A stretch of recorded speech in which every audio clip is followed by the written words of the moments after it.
जो है रिकवरी भी आई थी, तो गैप अप ओपनिंग था, थोड़ी सी डाउन टिक आई, लेकिन फिर निफ्टी जो है इंपॉर्टेंट की लेवल्स के ऊपर जो है कल बंद हुआ और सपोर्ट भी जो है अक्रॉस द सेक्टर जो है आपको देखने मिला निफ्टी की तरफ से। डेज हाई पे ऑलमोस्ट क्लोज हुआ है। अभिषेक, करंटली तो शॉर्ट कवरिंग का स्टेटस था कल के ट्रेड में। अब जो है निफ्टी का क्या सेटअप लग रहा है और फर्दर लॉन्ग बिल्डअप्स आ सकता है? देखिए, कल रिलायंस की रिकवरी भी आई, आज आईटी स्टॉक्स में भी जो है सपोर्ट देखने मिल सकता है, बैंकिंग स्टॉक्स में तो सपोर्ट दिख ही रहा था हैवी वेट से।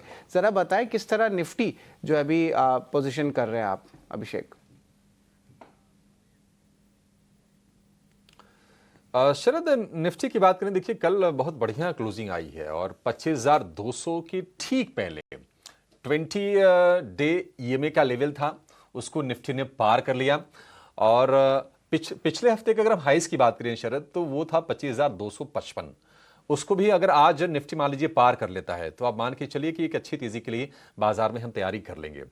और नतीजों का पूरा सपोर्ट है बाजार के लिए, उसमें कोई दिक्कत लग नहीं रही है। कल इन्फोसिस के नतीजे अच्छे आ गए तो आईटी के लिए भी बढ़िया संकेत हैं। बैंकिंग में हम देख रहे हैं कि देखिए एचडीएफसी बैंक लगातार 3 सत्र चला, रिकॉर्ड हाइस पर पहुंचा है एचडीएफसी बैंक। तो बैंकिंग का भी सपोर्ट है। आईसीआईसीआई बैंक के नतीजे ऑलरेडी अच्छे आए हैं। पीएसयू बैंक थोड़ा चले ज्यादा थे तो थोड़ी सी प्रॉफिट टेकिंग जरूर आई है, बट वेटेज अगर आप देखेंगे तो बड़े प्राइवेट बैंकों का और सरकारी बैंकों में एसबीआई का, इन्हीं का वेटेज है निफ्टी बैंक के लिए। तो माहौल ठीक है। आईटी अगर ठीक हो, बैंकिंग अगर आपके लिए ठीक है, तो आपको ज्यादा चिंता करने की जरूरत नहीं है। और आज मुझे लगता है कि एक फिर से आप पॉजिटिव सेंटिमेंट देखेंगे। कल के सत्र में हमने ये भी देखा कि ऑटो वाले जो शेयर थे ना, वहां पर भी हमने बढ़िया मजबूती देखी है। कल कंजम्पशन वाला खेमा थोड़ा सा है और स्पेशली एफएमसीजी वाला जो खेमा था वो फीका था, अदरवाइज बाजार के लिए मोमेंटम अच्छा है। तो यहां से हम तेजी की ही उम्मीद करके चल रहे हैं। और टैरिफ को लेकर, रिजल्ट्स को लेकर, ग्लोबल क्यूज को लेकर जो माहौल है ना वो अच्छा है। ऑटो इसलिए चले क्योंकि हमने देखा था कि जापान पर टैरिफ घटाया तो टोयोटा वगैरह के लिए अच्छी चीजें हो गई। यूं पर टैरिफ घटाने की बातचीत हो रही है तो जो यूरोप वाली जो कंपनीज थी, जैसा कि आप चर्चा कर रहे थे थोड़ी देर पहले, वो सारी की सारी चल गई। पोर्शे हो गए, फॉक्सवैगन हो गए, ये तमाम शेयर चले। और भारतीय कंपनीज भी चली क्योंकि हम ऑटो, हालांकि हम गाड़ियां तो बहुत ज्यादा एक्सपोर्ट नहीं करते हैं, जेएलआर का थोड़ा सा है, टाटा मोटर्स का, अदरवाइज कंपोनेंट वाले चीजें हम एक्सपोर्ट करते हैं यहाँ से अमेरिका को। तो उम्मीदें तो हैं कि यहाँ से भारत के साथ भी जो ट्रेड डील होगी ना, वो थोड़ी सी ना पहले के मुकाबले राहत देने वाली होगी। 26% तो नहीं होगी, अब एक्सपर्ट तो कह रहे हैं कि 10 से 15% के बीच को सहमति बन जाएगी। मेरा मानना है कि अगर 15-18% तक भी अगर सहमति बनती है ना, तो बाजार इसको पॉजिटिवली लेगा। हाँ, अगर 20% के ऊपर का कुछ आंकड़ा अगर आता है तो बाजार के लिए थोड़ा सा नेगेटिव जरूर होगा। लेकिन अल्टीमेटली होगा ये कि आप अपने अर्निंग्स पर, आप अपने स्ट्रेंथ पर ही चलेंगे।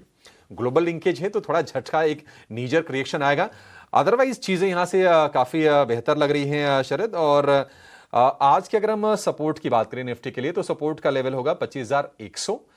रेजिस्टेंस 25,400 से पहले मुझे कोई मेजर रेजिस्टेंस दिख नहीं रहा है। उसी लेवल के नीचे आकर बाजार थोड़ा सा वीकनेस दिखा रहा था। उस लेवल को अगर हम अचीव कर लेते हैं, उसके बाद हम देखेंगे कि फिर से बाजार में तेजी आएगी। माली किसी को अगर नई एंट्री करनी हो, थोड़ा सा ना मुश्किल है, क्योंकि कल हमने जो रफ्तार देखी बहुत अच्छी रफ्तार से सोमवार को बाजार चला था, मंगलवार को एक पॉज लिया था। लेकिन 25,100 150 के आसपास मान लीजिए अगर आपको निफ्टी मिलता है, तो मेरा मानना है कि निश्चित तौर पर गिरावट पर आपको बाइंग की ही कोशिश करनी चाहिए और अपॉर्चुनिटी तलाशनी चाहिए, एक नई एंट्री वहां पर खोजनी चाहिए। तो 25,100 सपोर्ट का लेवल होगा और रेजिस्टेंस की बात करें तो 25,400 का होगा। नतीजे आज फिर से बाजार को सपोर्ट करने का काम करेंगे और ग्लोबल क्यूज भी बाजार के लिए सपोर्टिव है। ग्लोबल क्यूज सपोर्टिव है। निफ्टी की बात करें तो यहाँ पे भी जो अच्छी मोमेंटम स्टॉक्स में देखने मिल सकती है। और हमारा बाय ऑन डिप्स का रणनीति जो है, जो हम पहले ही बता रहे थे दर्शकों को, वो भी जो है एक अच्छी रिटर्न्स दर्शकों को दे रहा है। और हमारे टेक्निकल एनालिस्ट भी यही कहना है और हमारे व्यूज़ भी जो है यहाँ मैच करें। लेकिन निफ्टी बैंक की भी बात कर लेते हैं। यहाँ पे of course all time high levels तक जो है मार्च कर सकता है निफ्टी बैंक। और देखिए पिछले 3 सेशन से एक अच्छी सपोर्ट आ रही है। एचडीएफसी बैंक, आईसीआईसीआई बैंक के नतीजे के बाद दोनों ही हैवी वेट्स हेल्प कर रहे हैं, पार्टिसिपेट भी कर रहे हैं और एक अच्छी अपमूव आ रही है निफ्टी बैंक की तरफ से।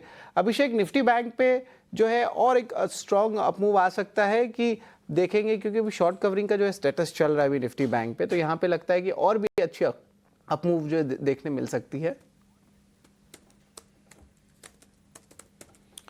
शरद बिल्कुल, देखिए निफ्टी बैंक को लेकर ना पहले भी कह रहे थे कोई दिक्कत थी नहीं, बीच में थोड़ी बहुत हमने गिरावट देखी, लेकिन स्ट्रक्चर मजबूत है निफ्टी बैंक का। और कल भी आप देखिए कैनरा बैंक को अगर आप छोड़ दीजिए तो बाकी 11 शेयर तेजी के साथ बंद हुए हैं।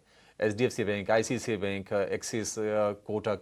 एक्सिस के नतीजों के बाद थोड़ा सा हमने देखा था कि माहौल खराब हुआ था, बाकी शेयर भी उसके जद में थोड़े से आए थे, लेकिन आईसीआईसीआई बैंक ने माहौल फिर से टाइट कर दिया और बाकी शेयर भी हम देखने की मजबूती दिखा रहे हैं। और मुझे ऐसा सेंस मिल रहा है कि अगर सब कुछ ठीक रहा, कोई डिस्ट्रप्शन अगर मान लीजिए नहीं आया, तो आप इसी हफ्ते मार्क माई वर्ड, इसी हफ्ते यानी कि आज और कल में आप निफ्टी बैंक में नया हाई देख सकते हैं। और अगर नहीं संभव हुआ तो इस सीरीज में तो आप पक्का मान के चलिए। बाजार में से देखिए कुछ भी सुनिश्चित नहीं होता है, हम तो अनुमानों पर, आंकड़ों पर बातचीत करते हैं, लेकिन ये सेंस मिल रहा है कि नहीं, निफ्टी बैंक नया हाइज बना देगा। ये महीना खत्म होते होते 31 तारीख की एक्सपायरी है, उसके पहले आप नया हाइज देखेंगे। मोमेंटम काफी तगड़ा है निफ्टी बैंक के लिए। कल की क्लोजिंग बहुत अच्छी रही है। हमने देखा कि 57,200 के ऊपर की क्लोजिंग है निफ्टी बैंक की। तो यहां से मुझे लगता नहीं कि मोमेंटम कोई लूज होने वाला है। रिकॉर्ड हाइस पर एचडीएफसी बैंक है, आईसीआईसीआई बैंक में स्ट्रेंथ है। जो गिरावट होनी थी मुझे लगता है कि वो अब ये हो चुकी है और यहां से हम ऊपर के लेवल्स ही देखेंगे। अभी भी मौके हालांकि सरकारी बैंकों में ज्यादा है, वैल्यूएशन वहां पर आपको ना ज्यादा अट्रैक्टिव अभी भी दिखेंगे। लेकिन आज के अगर अहम सपोर्ट्स की बात करें शरद, तो 56,950 निफ्टी बैंक के लिए एक सपोर्ट के तौर पर काम करेगा। यहां तक कोई प्रॉब्लम नहीं है, वहां तक मान लीजिए गिरा भी तो आपके लिए ना बाइंग की अपॉर्चुनिटी बन जाएगी। 57,700 अब अगला रेजिस्टेंस का लेवल है, यानी कि रिकॉर्ड हाइज भी इस दौरान आप क्रॉस कर लेंगे और वहां पर जाके 57,700 पर थोड़ा सा हो सकता है कि निफ्टी बैंक थमे। अदरवाइज चीजें ठीक हैं निफ्टी बैंक के लिए। 57,000 के करीब अगर मिलता है Nifty bank, buy on dip करना है निफ्टी के। कल भी हमने देखा है निफ्टी और निफ्टी बैंक दोनों में हमने शायद कहा था कि बाय ऑन डिप्स कीजिए, और कल अपॉर्चुनिटी बनी है दोनों के दोनों इंडेक्स में। सेम स्ट्रेटजी आज भी है, क्योंकि बाजार की स्ट्रेंथ में, कोर फंडामेंटल्स में कोई बदलाव ऐसा हुआ नहीं है। 57,000 के करीब अगर निफ्टी बैंक अगर मिले तो आपके लिए एंट्री का अच्छा मौका बन जाएगा और इन पर आप फोकस करके चलेगा दोनों इंडेक्स के लिए बाय ऑन डिप से। अब बात करते हैं जरा उन शेयरों की जो आज फोकस में रहने वाले हैं, जहां पर तेज गिरावट या तेज उछाल की आप उम्मीद कर सकते हैं और बाजार में ये आज फोकस में रहेंगे। देखिए आईएक्स आज फोकस में रहेगा और उसका रीजन ये है कि मार्केट कपलिंग को सीईआरसी से मंजूरी मिल गई है, तो एक तरह से जो मोनोपोली थी पावर ट्रेडिंग में, वो मोनोपोली हो जाएगी आईएक्स के खत्म, और आज एक तगड़ी गिरावट इसमें हम आज देख सकते हैं। डॉक्टर रेड्डीज, इसके भी नंबर्स कमजोर आए हैं, तो डॉक्टर रेड्डीज में एक आप गिरावट का सत्र देख सकते हैं। आगे हम विस्तार से बातचीत करेंगे कि इसके नंबर्स कैसे रहे, लेकिन इन्फोसिस आज बाजार को सपोर्ट करने का काम करेगा और इन्फोसिस के नंबर से रहे अच्छे। गाइडेंस भी रिवाइज किया है, लोअर एंड वाला जो गाइडेंस हालांकि उसको रिवाइज किया है आय का, तो एक अच्छा ट्रिगर इन्फोसिस बन रहा है। तो ये तीन शेयर आज के सत्र में फोकस में रखने की जरूरत है। अभिषेक,